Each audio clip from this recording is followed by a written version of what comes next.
ফ্যামিলির প্রতি সমবেদনা জানাই। সাথে আরো বলতে চাই যে প্রত্যেকের মনে ক্ষোভ আছে,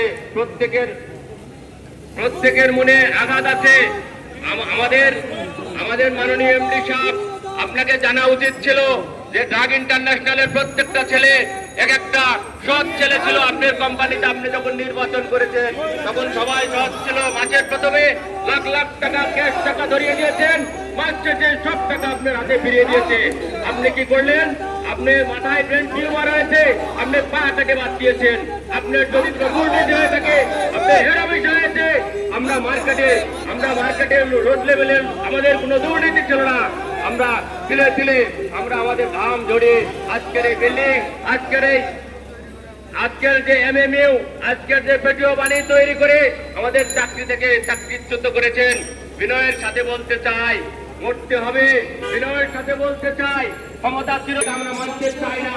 ভাই সাহেব, আমরা আমাদের দাবি নিয়ে এখানে এসেছি। মাননীয় প্রধান উপদেষ্টা সহ মাননীয় সরকারের সব উপদেষ্টার কাছে আকুল আবেদন।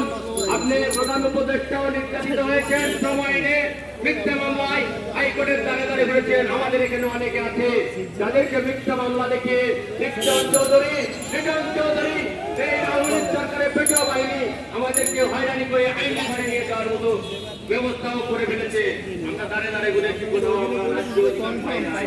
মাননীয় এমপি সাহেবের কাছে আমি বড় জোরে দাঁড়াই।